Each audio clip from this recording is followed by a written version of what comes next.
Terrific. Well, welcome everyone. I'm so appreciative of you coming for this focused meeting on short notice. I've been trying to work with the board to get some direction on some of the concepts that we have been discussing.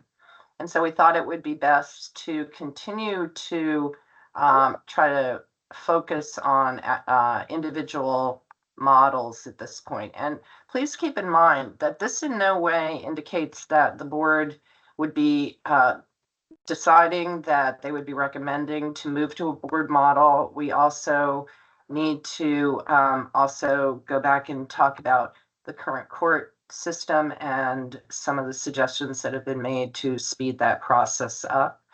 But we need to be able to build a model and rules to be able to then have the board contemplate, assess, and then make ultimate decisions. So I just want to be clear that this is no indication that there's any decisions made. So I wanted to really focus on the key issues of what kind of board model to create, so that then we can move further into creating rules and that kind of thing for that ultimate decision by the board.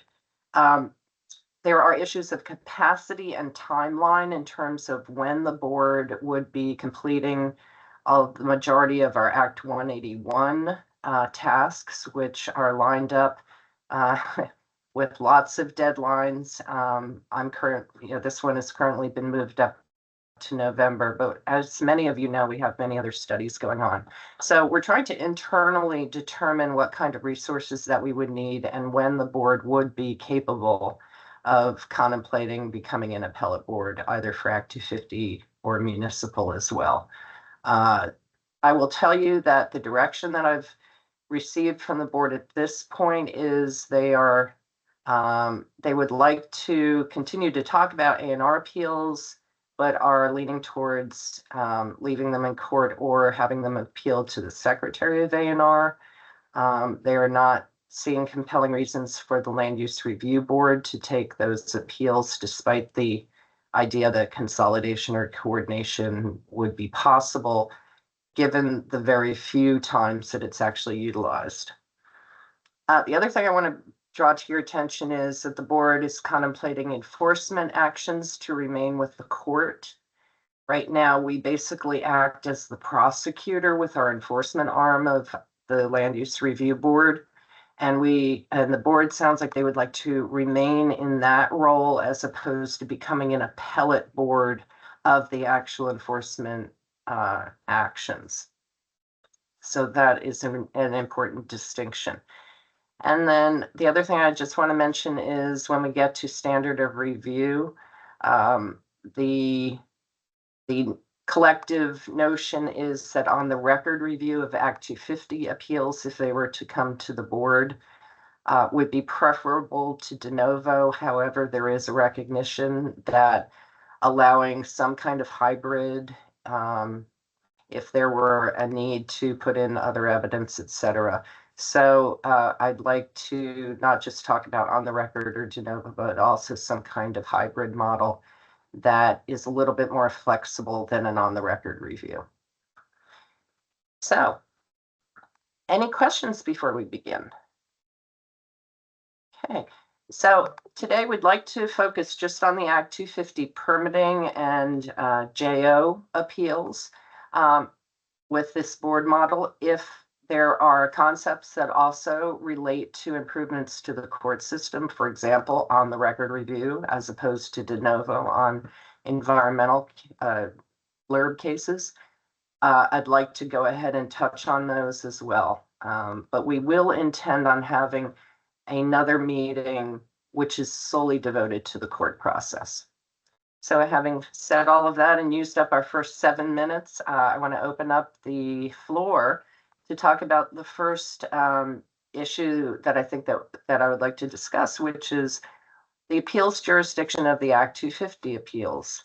Jurisdictional opinions that come from the district coordinator and can be reconsidered by the district coordinator are one category, and then actual permitting appeals that are either denied and then appealed, or a permit is provided and then the permit itself is appealed. So I'd like to open up the floor to folks we're gonna just raise your hand with the little hand raising thing in the online platform, and we'll try to take folks in order.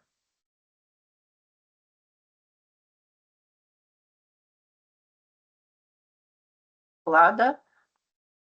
I don't know how to pronounce your name. Can you help me not murder it? That is okay. It's Polly. It's much simpler than it looks. Polly. It's Gaelic. Okay. Polly Major with VHCB.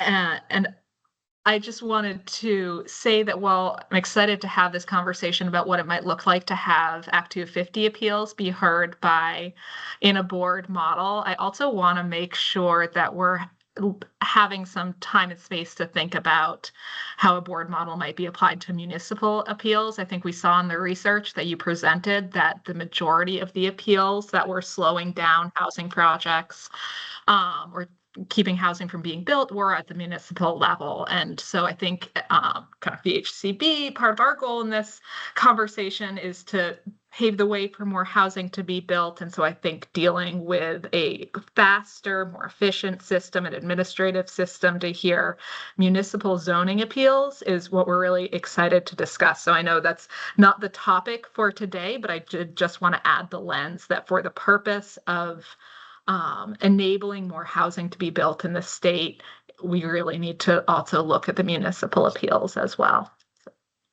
Thanks for raising that, because I do want to mention that we're trying to do this in pieces and parts. And so next week on the 22nd, I have scheduled a 2-hour meeting for that very purpose, to then focus on the municipal appeals because of the larger volume of them. They really they entail more structure and contemplation of how to process the volume.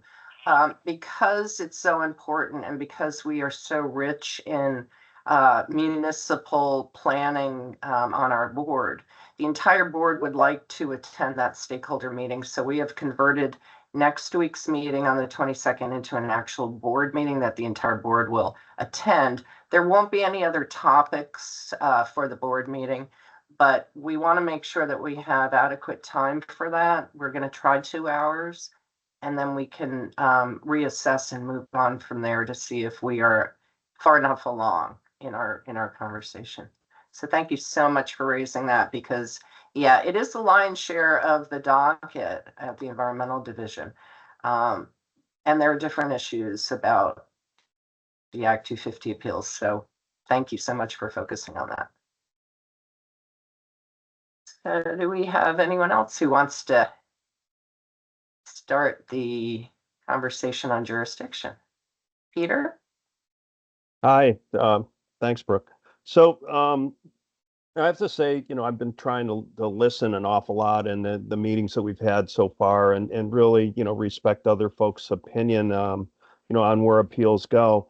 I certainly can see that the Land Use Review Board to review jurisdictional opinions of regional, regional coordinators, things of that nature, make a lot of sense. But we, the Realtor Association, our Government Affairs Committee, has discussed this in detail. We've been working on it for over a year now, since Act 181 was proposed.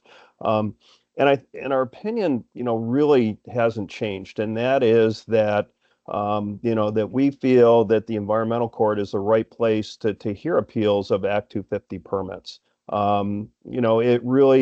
It comes down to a separation of power, essentially. I mean, look at what's going on at the federal level right now with the administration, and the courts are really the only balancing act there. The fact, I mean, you just mentioned that the Land Use Review Board often serves as the prosecutor in a case. To have the prosecutor and the judge be the same group just doesn't make sense. To have somebody who's making decisions on permits and you know, potentially turning down a permit.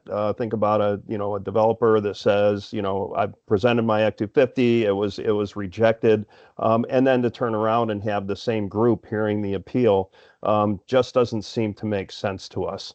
And so I wanted to get that out at the start of the meeting because I think that I haven't articulated it yet, but we do feel it's really important to have that balancing act. No, I appreciate that. Yeah, and particularly when you're coming from a citizen board, which we value and think is important, having that law trained value at the appellate level is very critical, and I think something that people don't want to lose. So I appreciate your comments. Tom, I know you have short time with us today, so please. Thank you, Brooke. And my comment may have been made before and discussed before, but I want to make sure that it gets tossed out there again or put in a parking lot. And it's in my background for the benefit of this group is I've been chair of the District 4 Environmental Commission since the beginning of 2003. And moving to partial or all on the record appeals from Act 250 District Commission decisions could have impacts on how the district commissions function and preparing for and conducting hearings and writing up findings and decisions, and that impact, whatever it might be, should not be overlooked. Mm-hmm. Thanks. Now, with the new open meeting law requirements that we must comply with at the district commission hearing level, does that affect do you think that it's a viable option? Do you see any obstacles in preparing the record for an on the record review up at the court? We're still working our way through. I think I've done 3 of those hearings, and one of the things I've noticed is that you don't know until the hearing is about to start whether you're going to have people remotely, whether they're going to be seeking party status, and the script that we have been asked to use in this explaining to those who might be using the remote option is going all the way through that takes 10 or 15 minutes. But in terms of its impact on creating a record, I guess the jury's still out. Don't know. Let's see, Samantha?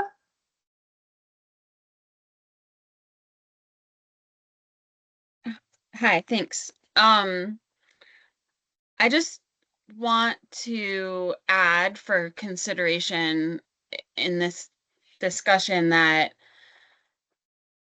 in addition to having jurisdiction over enforcement of Act 250 permits, the LURB will now in the future, as a result of Act 181, also have jurisdiction over the Act 250 exemptions through the tiered mapping.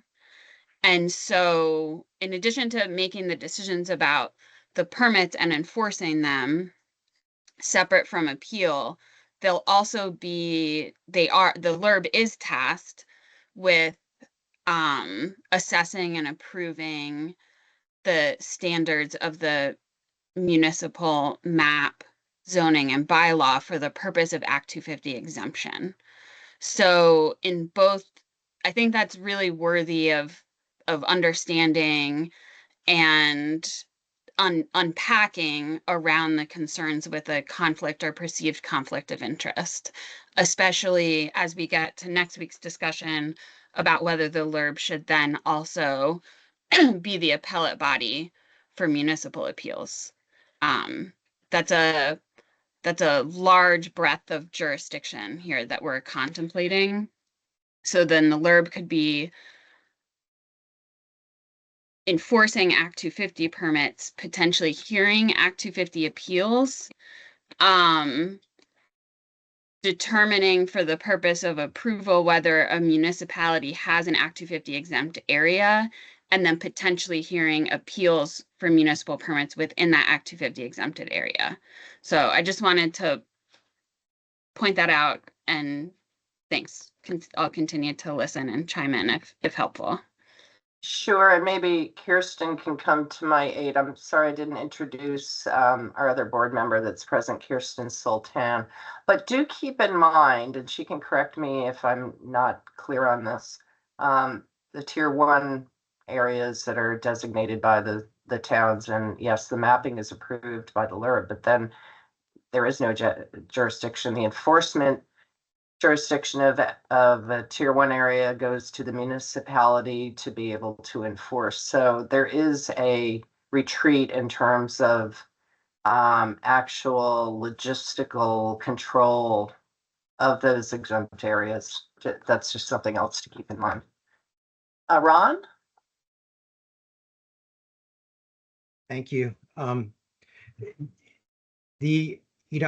think well, let me start by saying I think that the LURB should be hearing Act 250 appeals, permits, and JOs.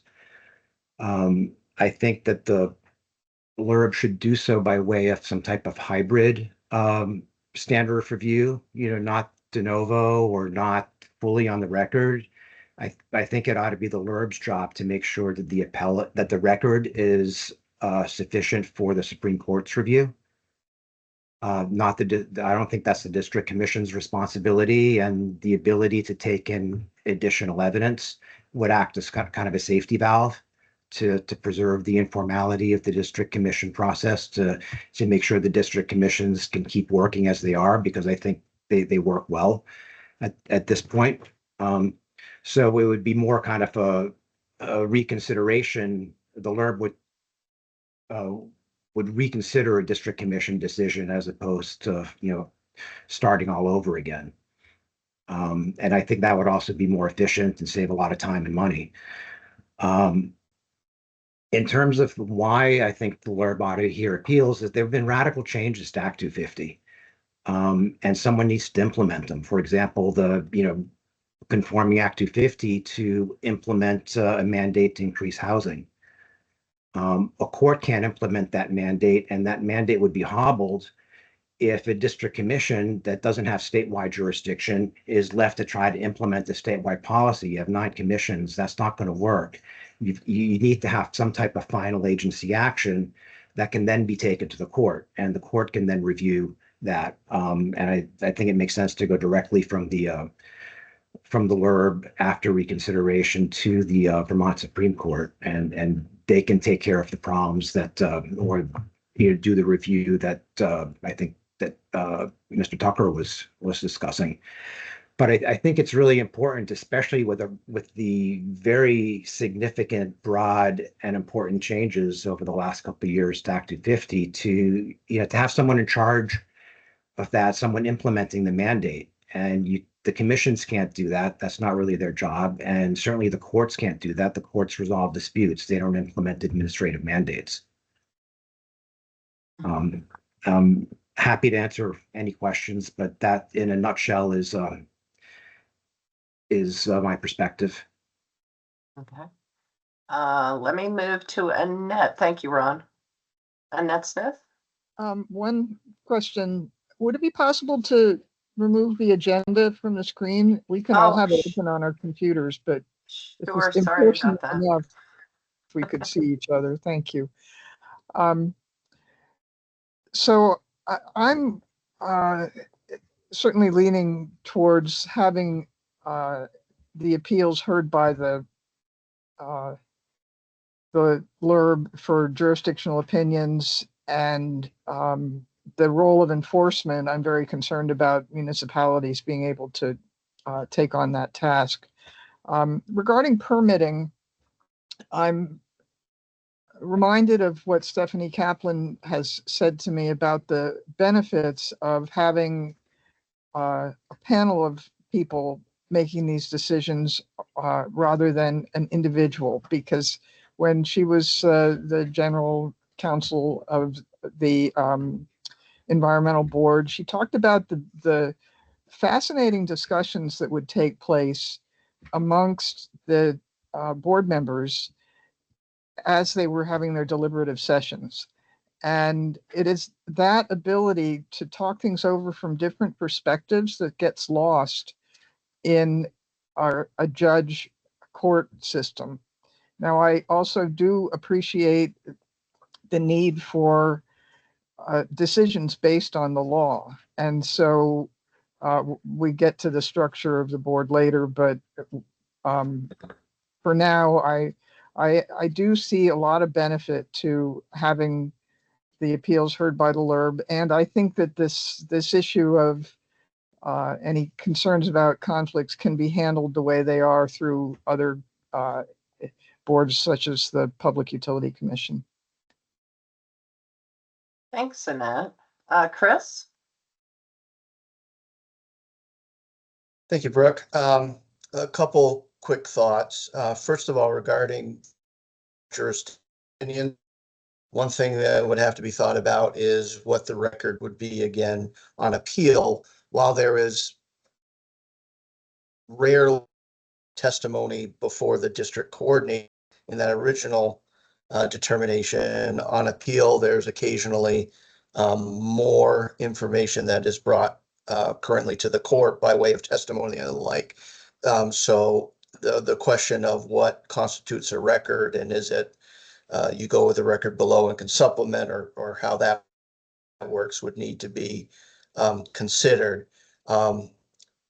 If the LURB were to hear appeals regarding JOs, they would no longer be able to advise district coordinators with respect to that. That would be like the Vermont Supreme Court advising trial courts on how to decide a case, and then hearing that appeal after they advise the trial court on how to rule on it. However, if you can work through those pieces, I do think that appealing jurisdictional opinions to the LURB does make sense, because it's much more, and it's a unique process, because Vermont doesn't typically allow advisory decisions, but that jurisdiction much more in LURB's, what I'll call its policy wheelhouse. And then the appeal, from my perspective, would then be straight to the Vermont Supreme Court. It doesn't make sense to just add another layer and then go to the environmental division and then go to a court. So it is, I think, much closer to the LURB's core policy function to make determinations with respect to jurisdiction. With respect to whether permitting should go to the LURB or not, I will not myself. For years now, I've been articulating why I think that appellate jurisdiction should continue to lie with the environmental division. I would note, though, that the LURB has a lot on its plate. Chris, we're having a little, Chris, you're breaking up a little bit. Maybe if you turned your camera off, it might help. We have your voice not consistent with the picture. Okay. Does that sound any better? Actually, it does. Great. Thank you. Okay. Well, and it'll spare you all having to look at my face. We're happy to see you. With respect to the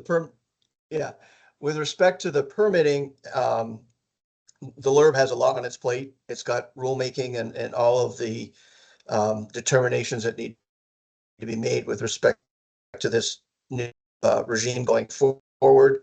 It then is going to have to implement that process. After implementing it, it's going to have to administer it and advise district commissions. It's going to have to work with agencies in the legislature to fine tune it as you go. And I think that frankly should be the first priority of the LURB in the near term. So even if it were to take on permitting jurisdiction, I think it would has the potential to be detrimental to that important function if it's if you try to implement appellate jurisdiction at the same time you're doing all of that. As I mentioned before, I think hearing permitting appeals creates a number of issues. It limits the ability of the LURB to advise district commissions and coordinators if they're going to be the appellate body. I think you have, in areas of discretion, it creates the very real possibility of inconsistent decisions because by their definition, discretionary judgment decisions or conclusions, different people can reasonably reach different conclusions about that. And so you can have the same project pass the character of the area test in front of the court and then lose on Queechee with the LURB, and now where are you at? So it essentially creates the ability to do a little bit of form shopping and also just get multiple bites at the apple with respect to appellate review. From my perspective, the better approach to gaining efficiencies in the appellate process relate to two primary things. One is, and this goes to the recent legislation and other initiatives, is reducing the scope of jurisdiction as appropriate. And to the extent jurisdiction is maintained,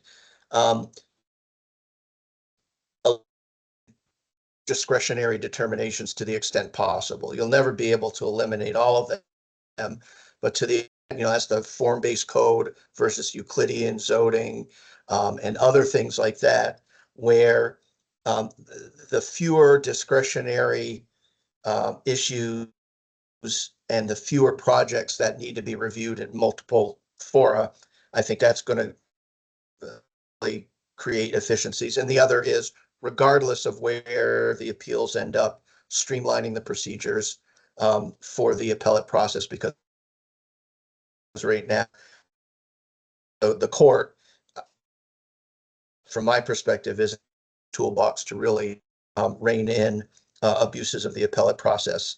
At the end of the day, and this goes back to my, being a political science major way back, you really, there's two functions here. One is the policy making and administrative function of the LURB, and the other is being an adjudicator of contested actions.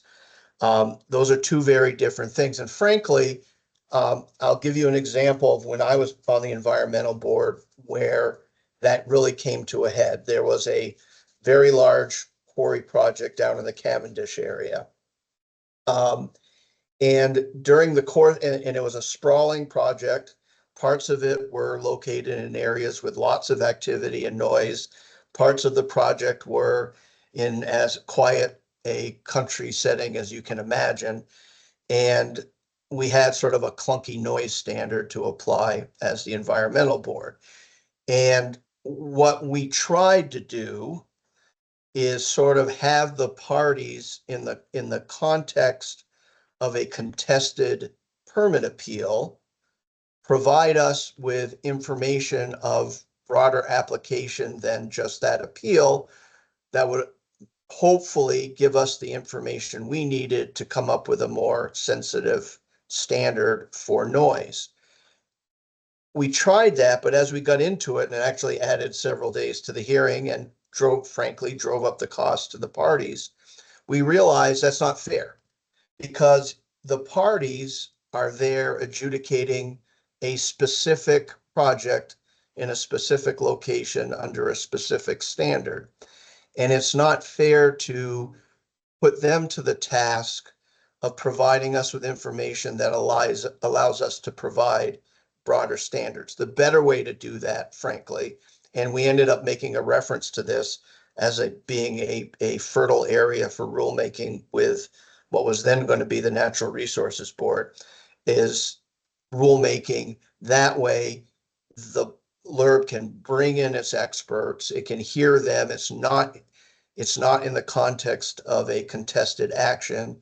And then you can really make those sort of broader policy determinations appropriately, as opposed to trying to do it within the context of a contested decision. So those are my thoughts.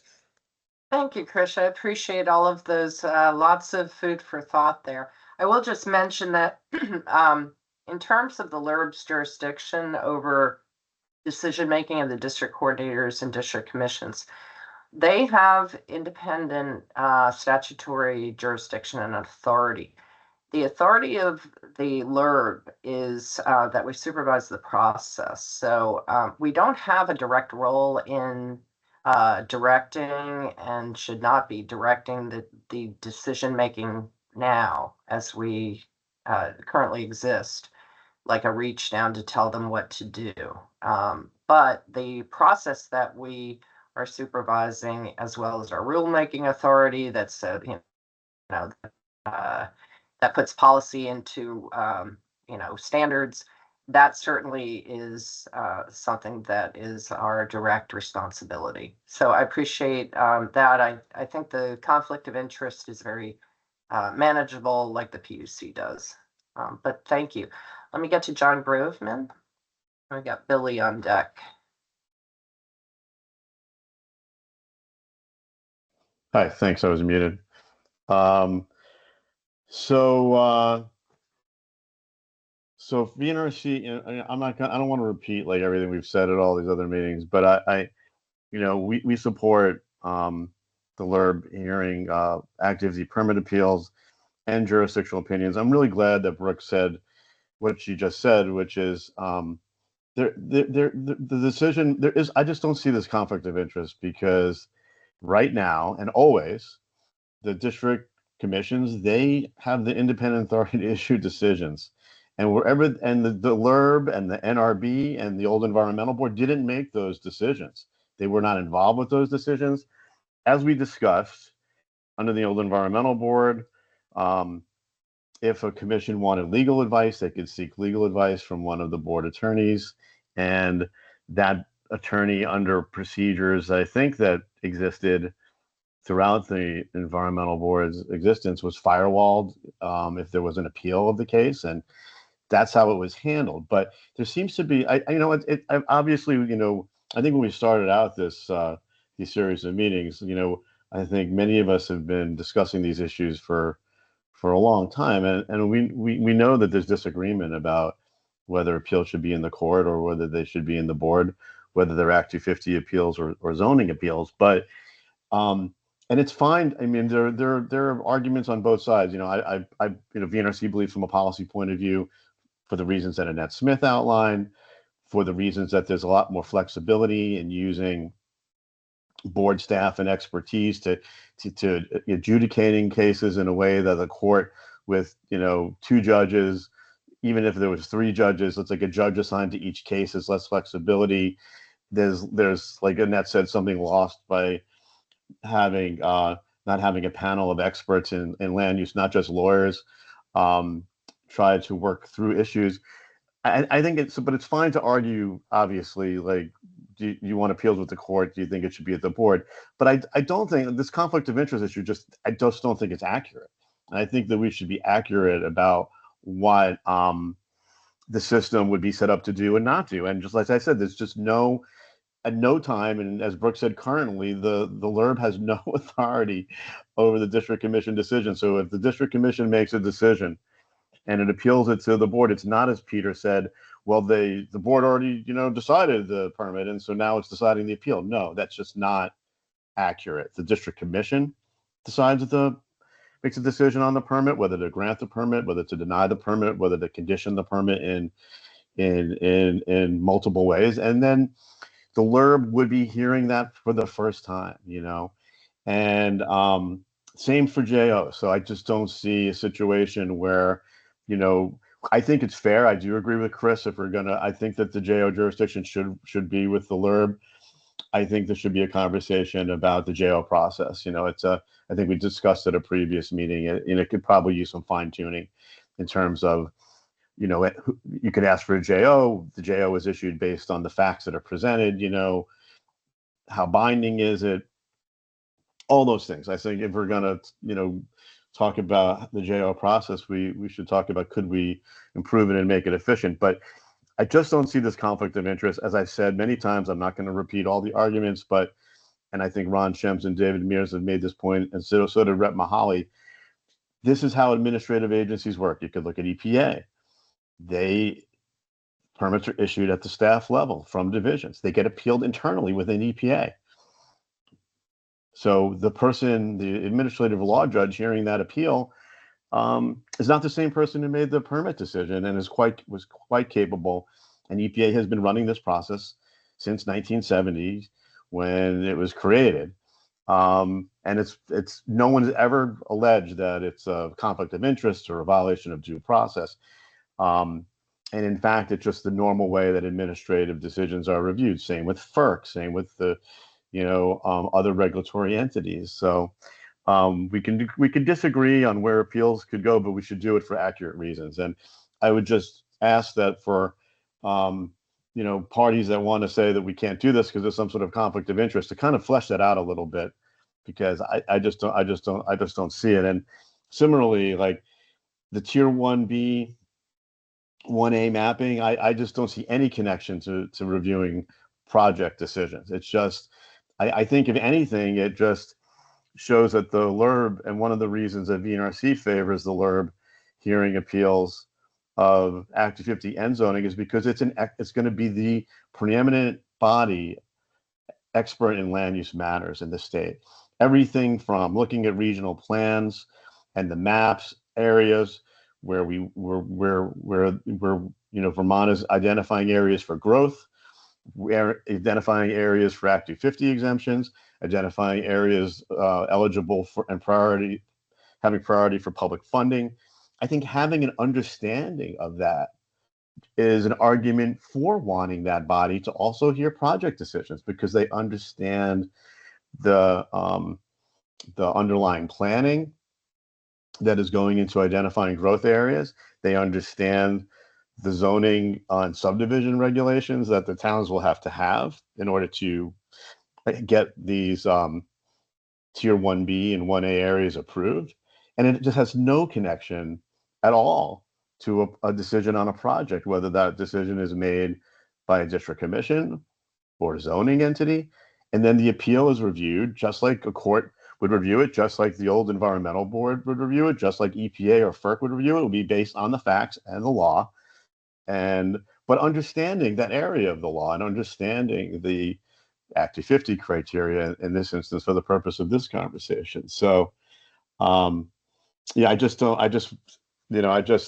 I said, I think there certainly, I understand the arguments for, wanting a court involved, but I just don't think it's a conflict of interest.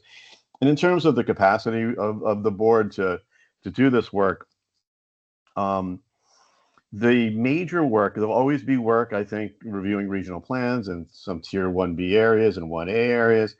But the major front-loaded work of the LURB is obviously this first sort of slug of 11 regional plans, 11 future land use map areas. If towns want 1B designations, to review those, to go through the tier 3 rulemaking, to go through some of the criteria work. But that will be over in a year and a half from now.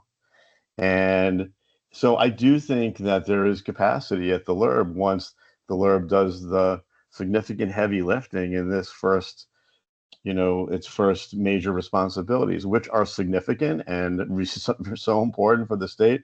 But I do think that there'll be a time in the not too distant future where the LURB will have gone through that. We'll have learned from that. We'll have learned a tremendous amount about planning and zoning that underlies these growth areas, about Act 250 and its criteria, about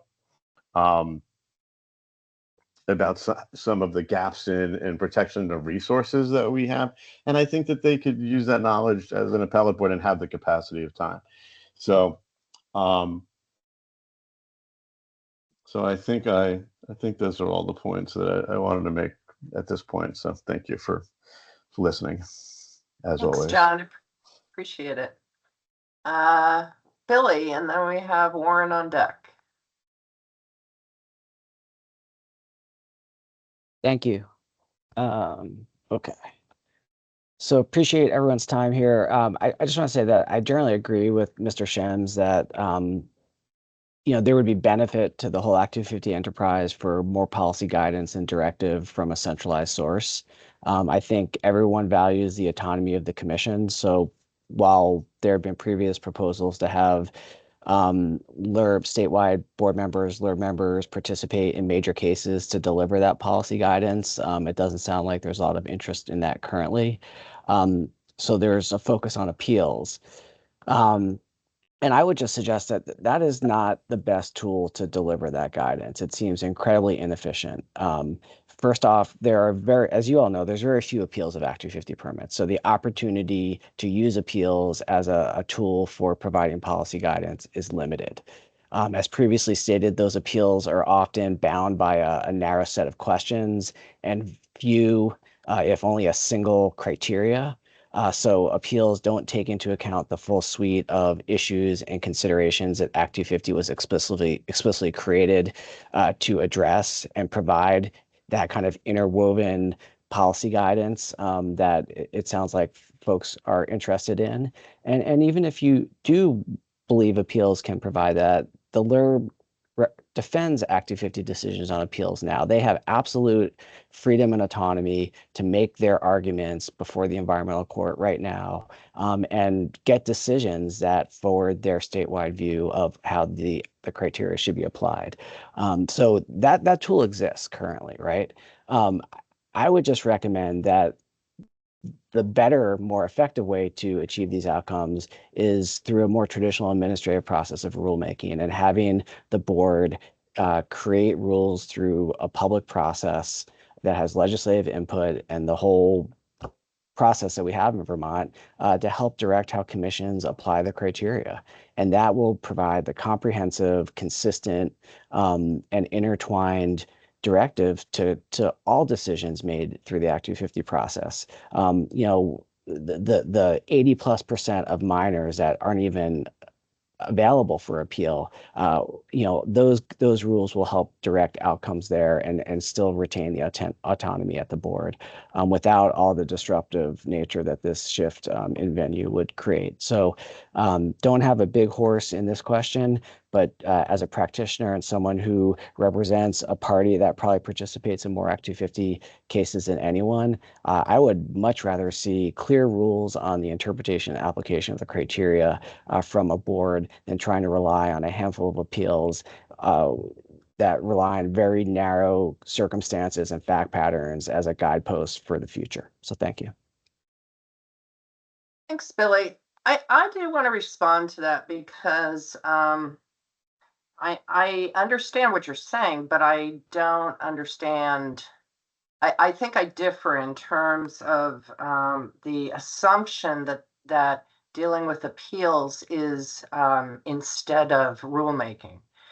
Policy, obviously, as expressed in rulemaking, that's our job. Our rules are many years old. They need to be updated. That's one of the major tasks before us, even though it's not necessarily talked about in Act 181 because of the deferred maintenance for years or decades. But there's only so much that rulemaking can do. Policies can be expressed in rules, but then the rules have to be applied in specific instances. And so to me, what I'm hearing is because the LURB has these expertise and a diversity of background and experience, their application of the rules to a factual scenario in a case would be richer. You have, the notion of a number of people discussing it, not just one law-trained judge making these determinations, because whether you like it or not, these are decisions that have to be made. You have to apply the law to the facts. And often there are determinations that have to be made that could be couched as policy decisions. How are we going to apply it in this particular factual scenario? So that's where I come from my experience. Queechee is a function of case law, whether it's environmental board or the court. That is how law is made, whether we like it or not. And then it becomes the body of case law that we then used as precedent going forward. So I hear what you're saying, but I see these as two very different functions. And that implementation and policy making, if you want to characterize it like that on a case-by-case basis, it's not to say we're coming in with brand new rules and we're going to do it just in this case. It's to try to interpret what we do have in a consistent way, which can be informed by what the ultimate intent of Act 250 is, or what have you, those other broader issues that you're referring to. Sure. So just briefly in response, Sure. right now, the board doesn't have any real substantive rules on how commissions interpret and apply the criteria, right? So when decisions go on appeal to the court, it's a wide open consideration. If and when rules are in place, the sideboards are more set. The range of decision making on whether those criteria and decisions are made appropriately has been narrowed, and that is probably an appropriate role for a court. I don't think it's as much of a stretch for a court to play that role. So that was what I was trying to speak to, is both the perceived need that there's policy guidance required, and that seems to be the primary reason that many folks are advocating appeals go to the LURB. My only point was that if that's really what you're trying to accomplish, I think the more effective way to do that is through rulemaking, and then the appeals issue becomes less significant. Yeah, I don't see it as a driver as much as a benefit of moving to a model that can move more quickly. And not that I'm saying that I prefer that one over the other. Let me move on to Warren. Thank you, Billy. Appreciate all the input. Good afternoon, everybody. Benefit of going towards the end is most of what I want to say has been said. So I'm speaking on behalf of the Ski Area Association, and I've been working on this as long as a number of people on the call here. I don't feel like I've still heard the case of why the e-board is broken, and that it's time to abandon the e-board for Act 250 appeals. And Brooke, hate to say it, but I generally agree with what Billy was just saying, which is I think the LURB can implement policy via rules, and obviously that's been it hasn't been happening for a very long time. I think the last time I worked on an e-board rule, Ron was in charge, and it was a utility related matter. I don't think the appeals court function is necessarily the preferred way to implement policy, and I don't know how active the e-board has been in participating in environmental court proceedings where they feel that there's a particular policy issue that they want the court to have clarity on and to know what the position of the state is. But that avenue, that avenue is there. So I think there's a preference for staying with the court. That being said, my background was practicing in front of the environmental board and the water board. I did not have the privilege of going to environmental court, which is probably, from what I understand, probably a good thing. So if the choice ultimately is to go to the LURB, and this is something we've been talking about for a couple of years, there needs to be a change in the process. And really, I think the primary complaint was that we don't need to go through a process at the district commission for a complete do-over up at the next level. So there's some ideas have been put on the table. Ron mentioned, a hybrid model that's been kicked around. A hybrid model of how to supplement the record and review the record. That's something we could explore since the primary focus is talking about the LURB models. And then another one that I have talked about many times in the past, I think I raised it in our very first meeting, is that for major permits, figure out a way to present it for the first time at the LURB. Do it once, do it right. When we know we're going to have a highly contested case, let's not do it at the district commission and then basically start over at the LURB. And I'm certainly sensitive to the concerns about participation, local process. I agree with Annette on many of her points when and others who talk about the importance of that. I think there's a way to make sure that even if the process was done once at the LURB, that the local process can be respected, that local opinion can be respected. So I think there's models to look at, but it can't just be a complete de novo appeal at the LURB. That's just not, it's not advancing, I think, anybody's objectives or criticism that they have with the court about timeliness of review and so forth. So that's what I have. The last thing on the JOs, there was a time, and I can't tell you the date, but I know it was involved in several cases where JOs were reconsidered by the environmental board, and that was in an effort to make sure that, quite frankly, before it went up to the court, that their mistake hadn't been made. There was, a sort of a check valve. So I don't have I think that's something that could also be explored. I don't have a strong feeling about the LURB hearing JO appeals, one way or the other. But thanks for your time. Thank you, Warren. Ron, and then we have Annette on deck. And let me just mention, if we can try for the last half hour to focus more on just kind of suspending the debate about why we want to stay with court or not, to really talk about what should we be affixing as the components of this. I'd like to get a little bit more into just the notion that if we were doing Act 250 appeals only, how do we do them? The actual pieces and parts. So Ron, go ahead. Yeah, and thanks. I'm not trying to cut off the conversation if you have something that that you want to follow up on. Yeah, I just want to very quickly respond to Billy and state that I agreed with your response to Billy. Act 250 is fundamentally it's a permitting program, and there is going to be a new way of making these permitting decisions with the changes in the legislation.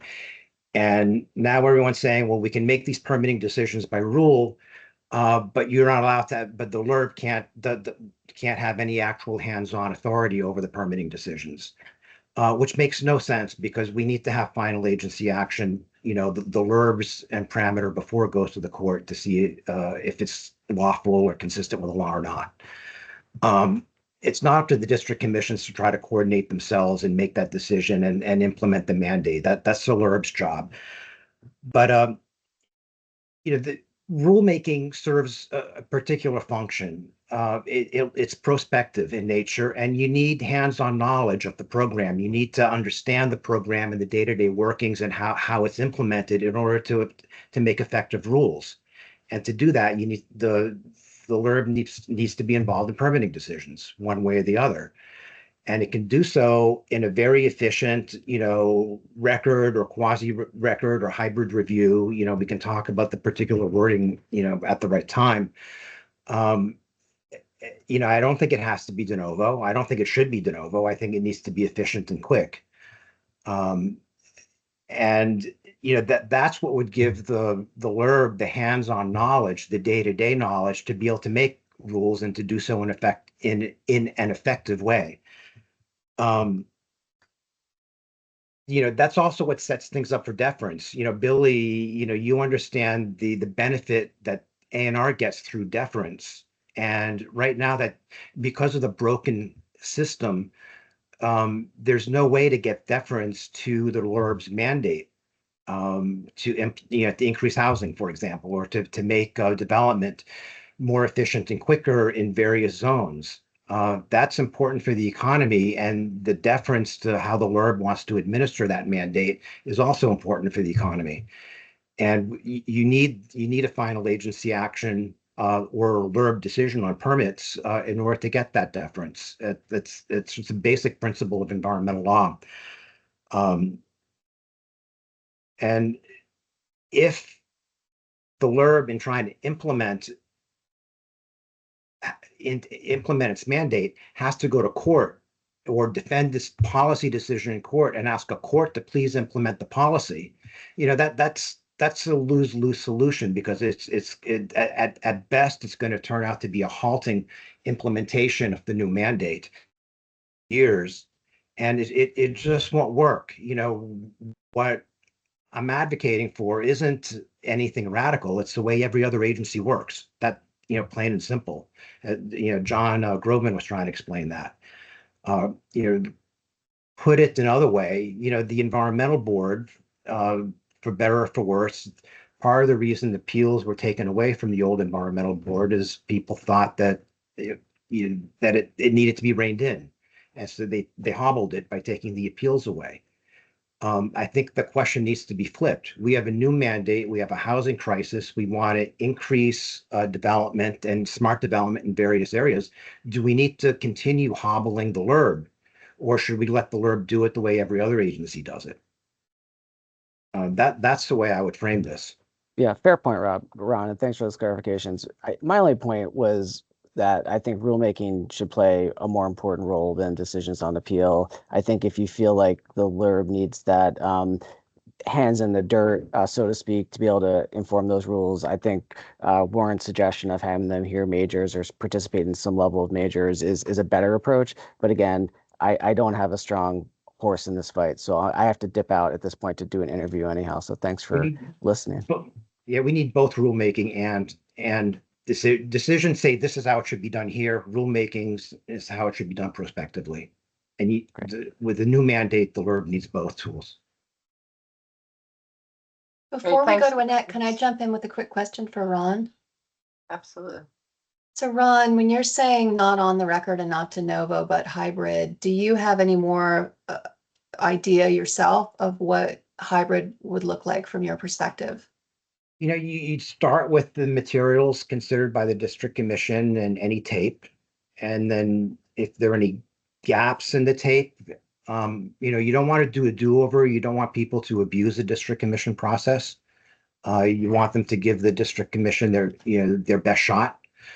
But if there's a gap in the record, if there are questions that the LURB has, or if there's a problem with the tape that needs to be filled, or a document that's lost, we can set up a standard to supplement. Thanks. And then to provide the formality of a record that would be, appropriate for Supreme Court review. Terrific. Before we go to Annette, let me just mention something in response to, and I'm sorry that Billy is gone, but the notion of the LURB being a party to an appeal. I just want to throw out some thoughts on this for the ether. When the LURB becomes a party to this appeal, when appeals go to the environmental division, we're just a party. I remember the very first time when I had the NRB counsel on the other side of an appeal to the environmental division, and I didn't even get my appearance in before they were already settling the case with other parties. And I have always thought it's extremely strange for a tribunal or the supervisory part of a tribunal to go up and go argue that we were right on a de novo appeal. I think that that's highly unusual in a permitting administrative setting. Obviously, it's normal to us because that's how it happens. We also do the same thing with zoning, where instead of letting the law speak for itself in terms of a zoning ordinance and letting a law trained judge interpret that law, and the law was created by local control, we allow the town to go and argue that they were right, or their zoning office administrator or DRB was right. I think that's very unusual. And I do not think that it is in any way an effective way to argue policy. Certainly the LURB can take a position and argue to the court, but there is no deference given to the LURB like there is for A&R with their decision-making and expertise and all that. So I think that is a huge difference that needs to be understood. So Annette, you were next on deck. Yes, I'll just follow up with what you just said and said that I have, since the Natural Resources Board existed, I have never understood what the role of the Natural Resources Board was in court cases or in PUC cases. So I think that's an area that definitely needs to be fixed. I want to get to on the record in a second, but this siloing of appeals of Act 250 permits to a LURB is raising a lot of interesting thoughts. So I am increasingly concerned about this Tier 1A and Tier 1B ability for municipalities to issue the permits. And I got, and this also goes to the idea then that, let's say that those appeals go to the environmental court, whereas Act 250 case appeals go to Act 250. Now we have a totally segmented and not coordinated review of state land use. Now we already have the PUC, which has a completely different set of standards in many respects than Act 250. Now we're talking about a municipal set of standards that is heard by presumably a court. So now I'm wondering, what if all of this happens with Tier 1A and B and all these municipalities go to municipal review, what actually are we talking about in terms of cases that are going from the district commission to the LURB?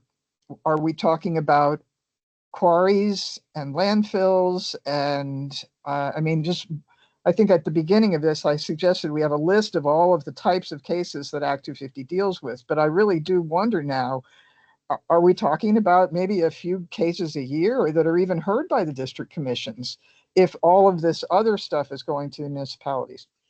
So sort of related to this, I got interested very recently in what I had heard about. There was a lot of development of mobile home parks around the time that Act 250 was created. I was trying to understand whether that came before Act 250 or after Act 250. So I asked Bruce Post if he had the history of it. And he sent me some fascinating articles, one of which indicated that in addition to the ski area pressure and the Florida type developers coming into Vermont that raised the concerns that resulted in Act 250, there was also a lot of mobile home park development. And there weren't any standards in place. There weren't any zoning regulations in place. And so, and they were viewed as ugly. And they were also being put in places that weren't very good. But guess what? There was a shortage of affordable housing. There were high costs of financing, high costs of building. And so the mobile home parks were being seen as a really effective way to address low-income housing. Now, in one of the articles that Bruce sent me, conservative Richard E. Snelling of Shelburne surprised the governor's Commission on Environmental Control Tuesday by declaring his support for statewide zoning and strict building regulations in Vermont. So there was this whole discussion about having statewide zoning prior to Act 250 being put in place. And then Brett, who was one of the people appointed to this commission, has had misgivings over the recommended legislation that would allow community officials to enact subdivision regulations through simple zoning. He and other conservationists feel that local officials are often the first ones on the payroll when a developer comes to town, and that leaving development regulations to this group will not provide any solution to the problem of random development in the state. So this goes to a real concern about this whole move away from a regional and state level review to a municipal review, where we are all aware of real conflicts of interest on the municipal level, and then to have all of those appeals going to a court, whereas Act 250 would go to the LURB in this model we're talking about today. It's beginning to make a lot of sense to me to have those municipal appeals go to the LURB, so that there is one place that looks at the entire policy, that because these municipalities are implementing Act 250, I don't think it should go to a court. I think it should go to one body that is looking at implementing Act 250 and not just municipal zoning. So I want to go to on the record. I share Tom Little's concern really quite deeply about even the idea of an on the record and what that can do to destroy the benefits we have in the district commission process, where it is genuinely, when there are hearings, which there aren't very many, the only place where citizens can go and speak and be heard and have it be meaningful. And now on the record, oh my God, is everybody going to lawyer up? That's my concern. A hybrid model in theory sounds good to me, because I have seen cases where everything that was done on district commission level, which was really good, got thrown out, and you start over in court and you lose the benefit of all that. How that record is implemented is a concern. And finally, on issue 3, the board structure composition. If appeals are to be heard by the LURB, I do think there needs to be a new conversation about the makeup of the LURB. Is this current LURB makeup the right makeup for an appeals body? Does maybe one of the judges need to come over to join it, to add that legal support that otherwise people might be uncomfortable with? But I think I've said enough. Thank you very much. Thank you, Annette. Samantha? Thanks, Brooke. Yeah, I wanted to speak next because I agree with Annette that the implementation of the new statutory authority for the LURB related to Act 181, and specifically around the approval of Tier 1A areas, introduces, I think, a long list of interesting conundrums as we also consider whether the LURB would become an appellate body. And I think it's really important to unravel those conundrums, because whatever the recommended model is for the future of Act 250 appeals or for municipal appeals, I think we all share a goal of having a more future-proofed system. And this is a really dramatic change in Vermont's regulatory framework, so that in the future, so for a period of time, you will have municipalities that acquire the authority to enforce existing Act 250 permits, but over a longer period in the future, you will have municipalities and areas and most importantly, growth centers across the state where a higher intensity of development is happening, but Act 250 permits are not required at all. And I think for me, in considering the models proposed, this is where the rub is. This is the part I'm having difficulty reconciling. I would like to request that the draft Tier 1A framework and the new section of Title 10 that sort of directs the bounds of that process for the LURB maybe be shared before our discussion for the next meeting, so everyone's sort of working from the same information. And I think one thing was said at some point that I want to clarify.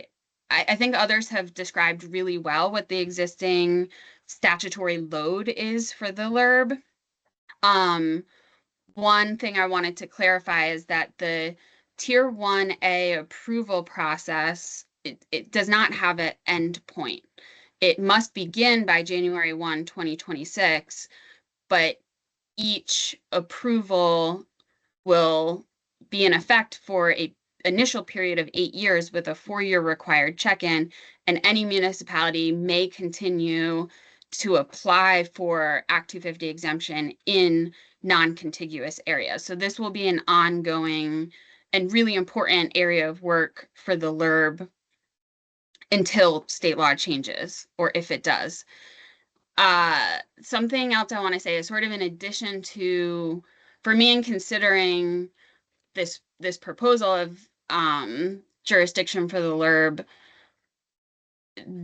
it's not just about the sort of statutory authority, it's also about the volume of real permits and real appeals in the future and how those are most likely to change based off of the last 3 years of legislative action. So the peak year for total housing units permitted since Act 250 was adopted is just over 3,000 housing units. The goal, or as others have said, mandate that the state is under now is to bring that number of housing units up to over 8,000. So we're looking at potentially a really substantial increase in permit volume, likely a substantial increase in appeal volume, and also the complexity of those permits. I really liked Annette's question, like, so what type of Act 250 permits are we talking about in the future? I would actually not make the assumption that these will be for non-housing projects, because largely because of the CHIP program. Now we have a really bold investment strategy by state government to realize mixed use housing development in areas where Act 250 will continue to apply and Act 250 permits will be required. A change that has already happened over the last 3 years, or really post-pandemic, is that Vermont is now permitting as many multi-use housing projects as they are single-family housing projects. So the sort of complexity of the plan development is intensifying, the density of the plan development is intensifying, and the application of Act 250 and then the sort of permit acquisition path for a planned project is about to change dramatically in the next year. So thank you. I'm not sort of declaring a position. This is hopefully helpful to everyone. These are the changes in future assumptions that we're using to assess the models proposed. And I think for me, two concerns that are rising to the top at this point is that likely increase in volume and workload, and also this complexity that's introduced by, the LURB will not be reviewing tier 1 maps. They will be approving them and approving the municipal land use standards, including the municipality's ability and capacity to provide enforcement of existing Act 250 permits. So, but I think rather than me telling you, it would be great if those materials could be circulated and everyone could read and reflect on them, and we can keep talking about it. I need you to give that to me writing, because I have sort of lost the train of thought on exactly what you started off asking for. I will say that I do not agree with the statement that the Act 250 application process will be changing dramatically. I do not believe that to be so. Maybe Kirsten could weigh in on that. Nothing is, I mean, yes, we're making changes to Act 250, but if anything, it's okay, we won't be getting applications in tier 1 areas. So we already have predicted a revenue decline based on our applications. It's a dramatic change. Go ahead. Yeah, I just mean it's a dramatic change that there will be Act 250 exempted areas, which are the growth centers. Right, and so that's new. I know that obviously the municipal is very important, and it dovetails with all of this. But in terms of Act 250 permitting, we expect Act 250 permits to reduce in number after areas are exempted where we would have gotten applications. Now, the notion of we want, it's like not build it and they will come, but they will come and build it, targets, hopes that this will come to fruition, I think is very problematic to use as guesses and speculation in terms of what's going to happen to the volume. I think it will have to wait and see, but regardless of whether the court is in charge or there's a plan to move over to the board for some or all of the appeals, we will have to determine that.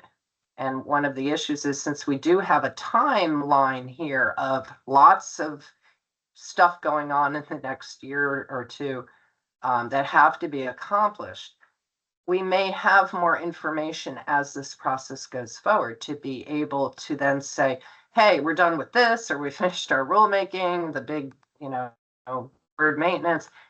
And we then might be able to reassess better and also be aware of what is happening with developers.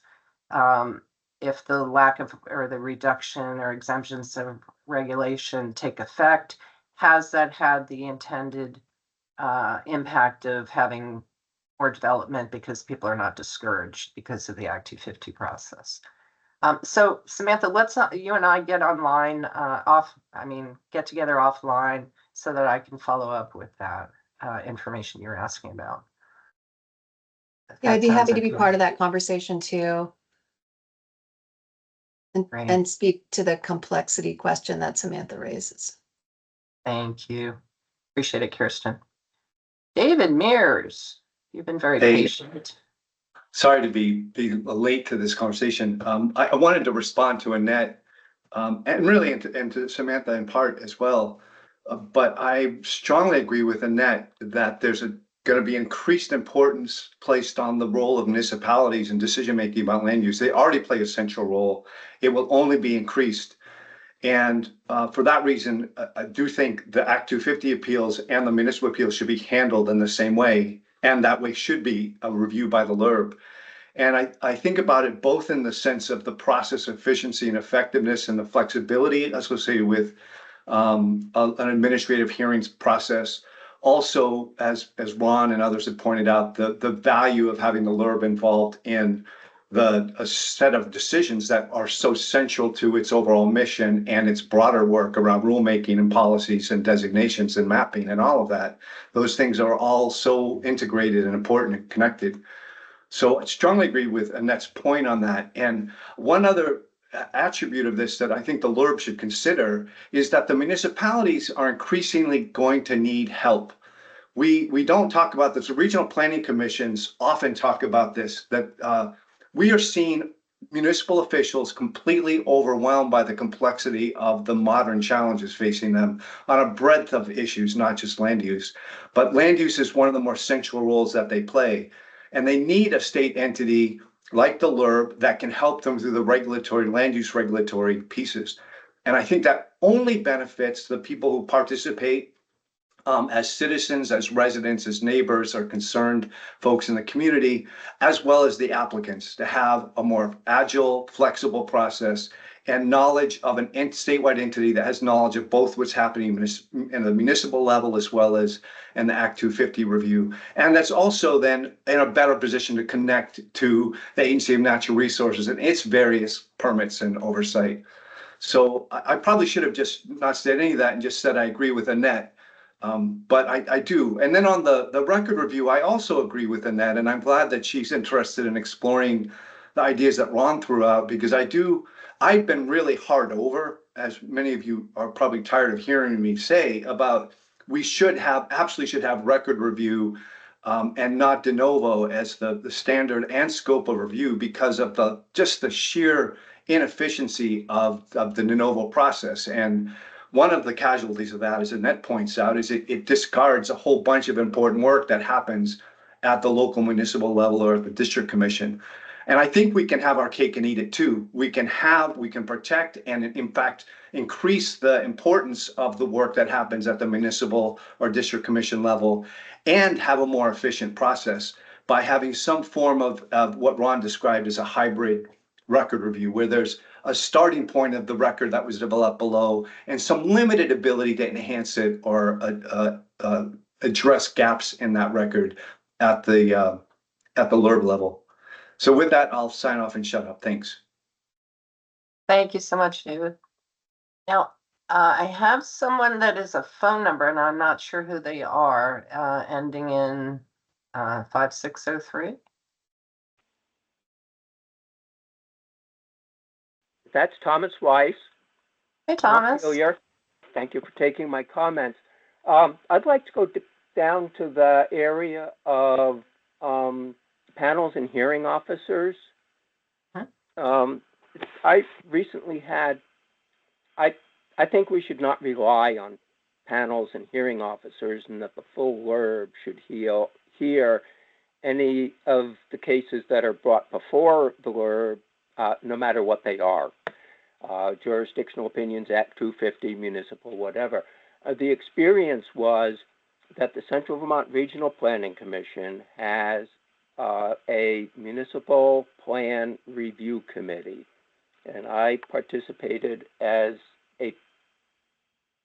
made public comments there, and then shortly after that plan committee made its decision, the full Regional Planning Commission was scheduled to act on what the committee's recommendation was. And what happened was that the testimony that had been presented to the Plan Review Committee was, I'm going to call it distorted, when it came to the full Regional Planning Commission. And had the full Planning Commission actually held the public hearing on the municipal plan, then that distortion would not have been there. And so that's one reason why I would suggest that there not be hearing officers or administrative law judges, whatever they're being called here. That's my comment. Great, thank you. I appreciate your input, Thomas. You're welcome. It looks like we have Merrill Bent with us. Hey, Merrill. Sorry if I start sneezing again.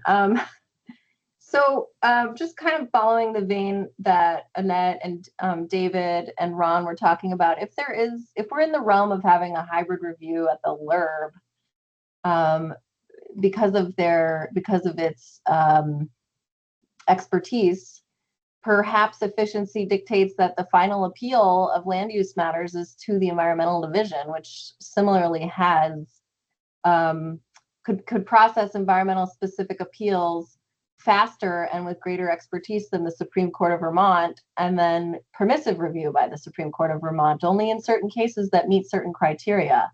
Because to the extent that that would cut down substantially on the amount of time to get to a final decision, but still allow for that final review in cases that are novel or whatever the criteria might be, it could really cut down on the amount of processing time needed to get a meaningful and thorough appellate review by the by a series of the correct entities.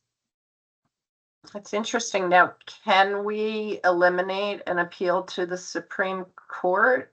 This would require, this is a big picture idea that would require something much greater than, it would require more, upending of our current systems, but just, I don't think it's impossible. There are certain types of cases that are permissive only review by the Supreme Court.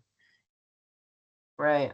I've not encountered one of those. I've only dealt with appeals as of right over the years. So foreclosure, for example, is one that is by permission. So it is possible. I haven't fully thought it through, but it just seems like we have a series of, we're building a stack of appellate review that is actually going to be a drag on efficiency of arriving at a final conclusion for parties. And I think in land use review matters, that's one of the primary complaints that people have, is the speed with which these reviews occurred. It seems to me that everybody is very satisfied with the district commission model, even though eliminating or professionalizing that level of review would likewise have a much better efficiency than what our current system is.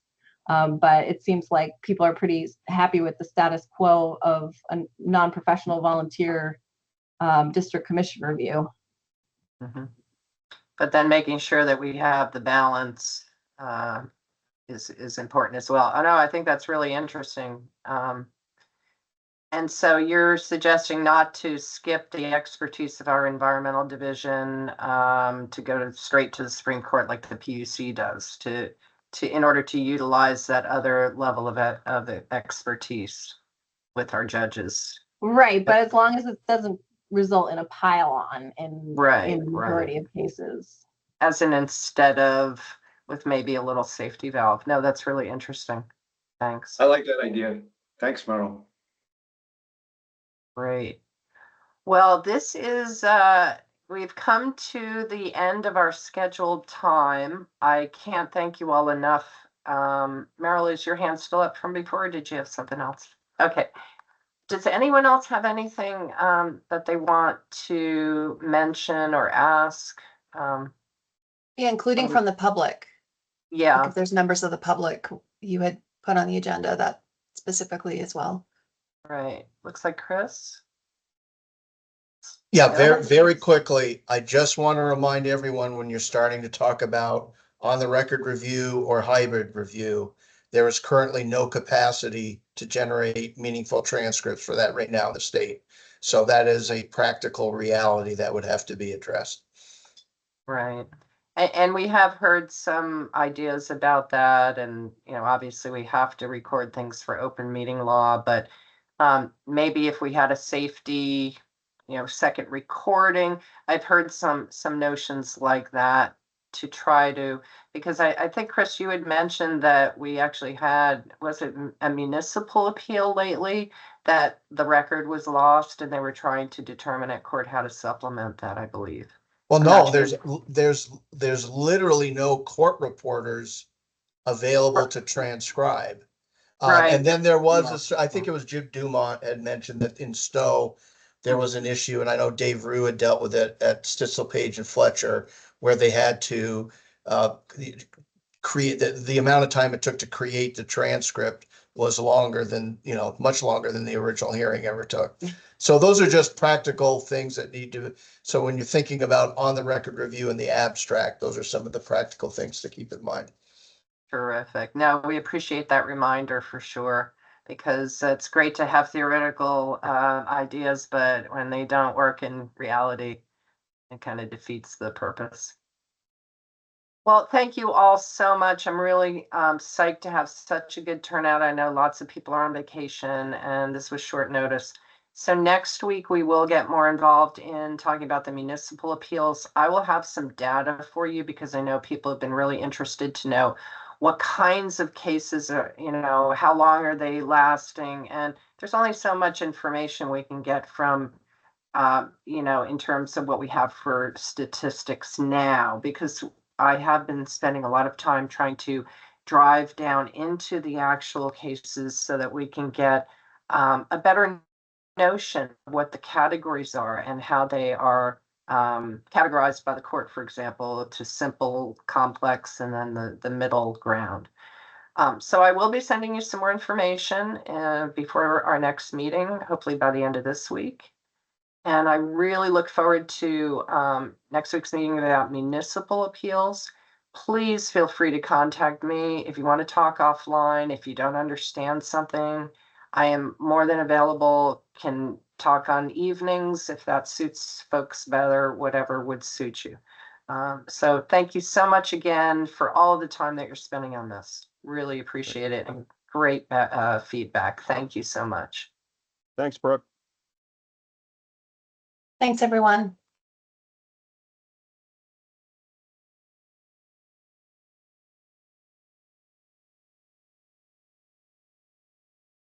You.